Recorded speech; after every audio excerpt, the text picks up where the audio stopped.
PPP. I'm coming to you from a Sunday. I've had such an uplifting week. I can't wait to share what's been moving through me, what's coming forth and out. So the agenda for today, I'm just so fired up. So much has been going through me, so much wants out. And there's been a lot of intuitive kind of download for the year ahead, and a lot of visions and lots of things I'm kind of hearing, and I want to share with you first. You guys are my people. You guys get the real juice of, what I'm meant to share with the world, my mission in transforming and expanding consciousness with art and yoga. And so I'm excited to share that. So 4 order of business. The first one, how busy, saying you're busy is crapola. It's crap. I came out with planners. Did you see? There they are. And this is just the proof. The last of it is going to have a golden ring, and there's going to be a full page, a month at a glance that needed to be added. But I'm really stoked because check this out.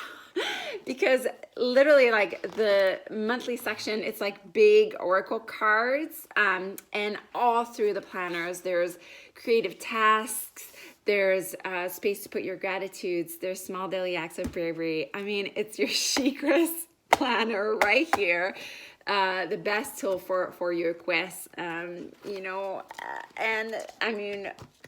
I'm just so excited about it. Kind of snowballing on the planner. I want to help you in this video how to start kind of inkling at your word. So I'm going to help you in this video how to set a word for your entire year. So when you're in membership, we set an intention 3 or 4 months at a time, which is kind of my way of setting kind of seasons and themes to my year. But within that, there is one big kind of word that umbrellas it all. And I want to help you with that process so we can start that. And fourth, I want to share with you what my word is, because I had a major kind of awakening. And last year my word came really late. And this year it kind of is coming really early, and I'm just welcoming it in. So let's begin. All right, so first order of business. I said my first this week. Oh, it's the holiday. It's such a busy time. All right, so anyway, something around that. And then I thought to myself, I heard myself say that, and I was like, that is such bullshit. And because of that, because it's the thing where, it's just about priorities. So whether there's it's a time it's full of families and full of parties, what a best time when we think we're the busiest in our life is the craziest, to make more time to make more time. So I heard myself say that, and I was like, you know what? I'm going to ramp it up even more, and I'm going to make sure that I get, I'm going to almost recommit to my soul rituals. So what does my soul rituals look these days? I do a lot of meditation every day. I go walk my dogs. I chant my mantras while I walk my dogs, but that's kind of what's been working for me. I do lots of yoga. I've been doing lots of floor work in yoga lately. I've been working with my teacher. You guys heard me say her name all the time, Shiva Ray, and she's done a lot of creative core stuff. So I've been rolling around on my floor a lot. I've been painting a lot of flowers, so I've kind of recommenced in my kind of bloom collection. So I've done, kind of revved that up a little, and of course this whole birthing of the planner. But so I say, once you catch yourself being because I looked at my calendar, I was like, it's so busy, and it's no, that is an illusion. That is just busy, and because I think, I don't have time for myself. That's the time to really own it. And, all this practice we've been doing, some of you have been with me since this summer, since the school, to really own it up when we think we're the most busy, and to keep up with our ritual, to keep up with that time that we carve for ourselves. It's in those times that it's the most important. All right, so how to set your word this year going ahead with 2020. Some of you, it's a completely kind of new concept to set yourself a word for the years.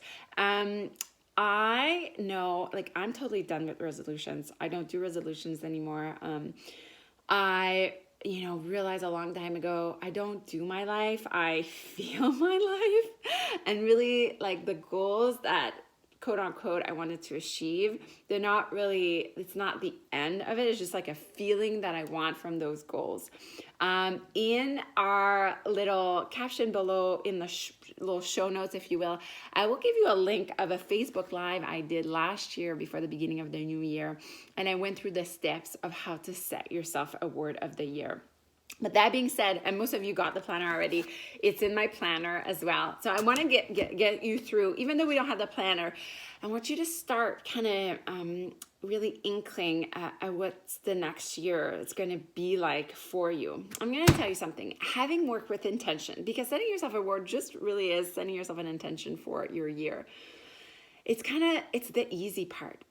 And you're probably sitting there and I was like, Estelle, it's like the beginning of November. What are you doing? I'm so proud to be a visionary, and part of this vision for your life, it's accessing all this imagination, it's accessing intuition and claiming that. So we're in the claiming period right now. We're in the manifest period right now. We're into the calling in. And I love this idea of death right now. Leaves are falling, and you're literally shedding your year, the year that just happened, and it's very symbolic. And so there's this idea of dying from 2019. What do you need to let go from 2019, and what do you need to keep going forward into 2020? Can you guys believe it? 2020. So I'm going to give you the prompts. They're in the planners, but I strongly recommend you start doing them, because I already got my word for this year. I'm going to leave it as suspense until the end of this video. But so the prompts will be in your planner. And for me, the word is the foundation. But also, I guess one last thing I'm going to say about that is that, setting the word is the easy part. I find that it's the actions that surround that word, that's the hard part. And so it's really nice when you set your word a bit earlier than, sooner than later, because then you can see, okay, what is it I'm going to have to do to really live my life the way, kind of attached to that word, and to surrender to that as well. So, we're not in control, and we're kind of giving the control away. And then, so that, I hope that makes sense. So in intention work, there's okay, I'm calling in something, but at the same time, there's a surrender part. There's kind of the floating part where okay, I put that in the universe, and I let the universe do its own thing. And I trust in this unfolding that's happening. And usually when we do that, things end up being way better than you had even ever imagined, just almost because you were open and receptive to that. So we're beginning super early, and I'm really excited. This feels really, really, really good right now, okay? So the first questions is, what am I grateful for last year? So think about things you were grateful for last year. Now, the second question is, what did you learn last year? Know that you get to be a teacher of these things moving forward. So I'm going to answer those questions. So what were you grateful for last year? I think one of the things I was most grateful for is really stepping it up for me and my business, doing 2 international retreat. I mean, that was a big, big deal for me as a teacher, but for me and my small business as well. So I was really grateful for that. And what did I learn is directly related to that. And I get to be a teacher of those things moving forward. I have learned that up-leveling is related to my self-worth. And that was a huge, huge one for me. And it didn't come without, it wasn't easy, basically. There's a lot of tests that came with up-leveling in all ways. And it wasn't just with my business.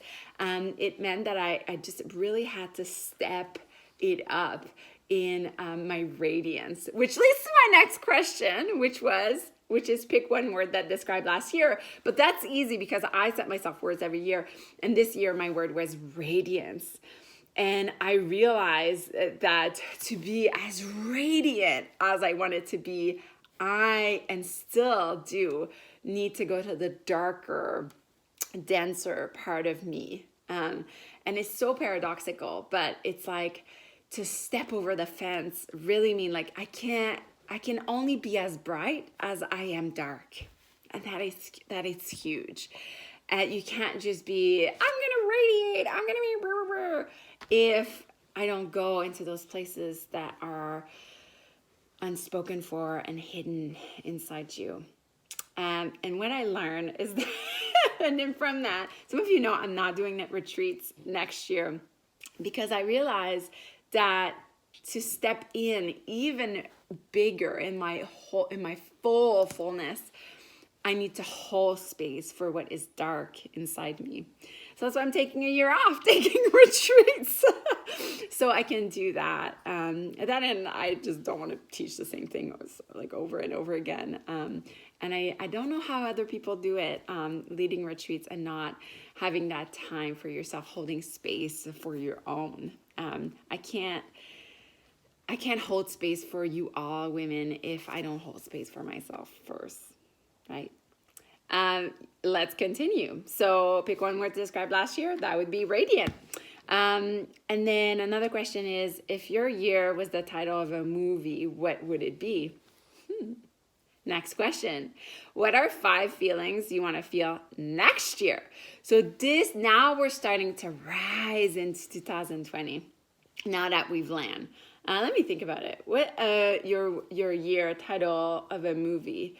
Maybe Radiantly Alive. Ooh, that is a good one. Yeah, my year felt really radiantly alive. What are 5 feelings you want to feel next year? And then finally to my word for an epic 2020. So my words or my feelings I want to feel next year. I want to feel strong. I want to feel playful. I want to feel young. I want to feel outrageous. And I want to feel bold. And I want to bloom. My word. So a lot of my awakenings happen when I drive. I guess my I hope it's not too blank because I do have to watch the road. But my word for next year is play. And I came to that realization because I guess I want for my own Chic West and my own gifts, combined. That I see Chic West as a playground, and I see my own Chic West as like a playground of trying, of dancing, and remembering. There's a lot of remembering that happens in Chic West where, what did and it perhaps is something that I'm most proud about the way I live my life today is that I'm still doing the same things that I did when I was like 8 years old. And that doesn't mean, like, for me, it meant literally, like, this is what I do for my work, my real work, which I don't really qualify as my work, but for you, it might not be that, My husband's a dentist, and dentistry is not his passion. Surfing is his passion. But he finds ways outside of that to really revel in, what makes him feel most alive, and find balance with that. Dentistry for him too, it's like that reward. He knows he's healing people and helping people, so it's not like all bad, even though it's not his passion. So to find that, and I just had this big awakening where I'm like, I'm really good at, like, that's my inner gifts. I think I'm really good at pulling the joy out of people, and rising people up, and like playing. Like, if I think of when I teach my yoga class, like I make it fun because life is fun. And next year, I'm getting kind of emotional talking about it, but I'm going to India, as you know, and I'm so afraid to go. And I'm gonna play. I'm gonna go, and even though I'm afraid to go, I'm gonna play. So I hope you find your word. I hope you share your word with us. It doesn't have to be right now. It might be when you get your planner, which a lot of you have ordered already. I'm really, really grateful. And thank you so much for being here with this community. And you don't know, it means so much to me that you would trust me with that, which is the most sacred, the most sacred. I feel really grateful.